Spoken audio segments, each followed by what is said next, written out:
Eden Hazard is set for a new bumper deal. Alvaro Morata's time may be running out at Chelsea. Real Madrid have their eyes on a new manager, and Harry Maguire has alerted top clubs to a potential transfer. That and more coming up in the next few minutes, as I'm your host, Matt Froelich. You are the Onefootballers, and this is the Daily News.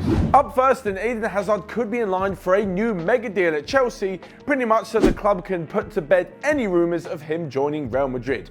In an attempt to stop him going to the Bernabeu, they're prepared to offer him £300,000 a week and make him the most highly paid player in Chelsea's history. On the flip side of this, Real Madrid are reportedly making a bid of Gareth Bale plus cash in order to get their dream man. This could be seen as a big deal for Chelsea because they're obviously getting Gareth Bale in return. However, they won't want to be losing Eden Hazard for anybody at this moment in time.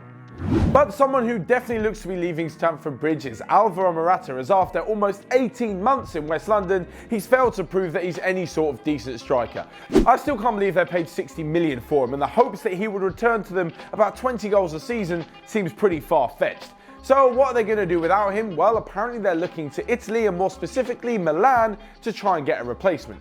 First off, there's about $90 million price tag on Inter Milan's Mauro Icardi, whereas there's only a $30 million price tag on AC Milan's Patrick Cutrone. However, Cutrone is only 20 years old and has barely played 30 games in Serie A for Milan, whereas Mauro Icardi is the real deal. It baffles me how he's not on the Ballon d'Or list for starters, and secondly, he scored around 120 goals in just under 200 appearances for Inter Milan.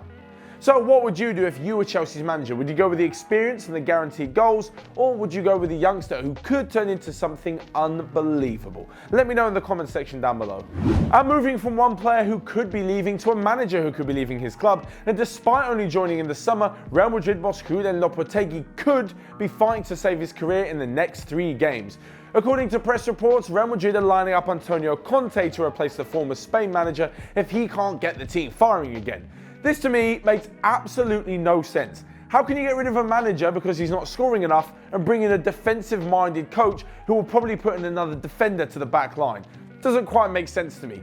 Even so, if Conte does come in and he brings Eden Hazard in, he might turn him into the Hazard we saw last season that definitely wasn't as good as the Hazard we saw this season. So maybe Real Madrid have to think about that one too. And lastly, England's hero and potential face of the new £50 note, Harry Maguire, could be on his way to a Champions League club. In a press conference recently, he said that he's an ambitious player, and although he owes a lot to Leicester for signing him, getting him into the World Cup squad, giving him the opportunity that he's had at the moment, he does someday want to reach the top level and play in the Champions League. This means that basically a move to Manchester United could be back on the cards. Apparently Leicester rejected around a £60 million bid in the summer for the England defender, but if another season goes past where Leicester achieve mid-table mediocrity and don't really challenge for Europe, you can't blame Maguire for wanting to move on. Alongside Manchester United, Liverpool and Chelsea have also been interested in the defender. However, recent signings for Liverpool and Chelsea mean they are in such a desperate need for a defender as United are. That's all from me for today. Make sure you click here to check out all the other videos we've got going on Onefootball. Make sure you smash the like button down below as well, and let me know what you think of all of today's daily news. But until next time, have a good weekend and I'll see you later.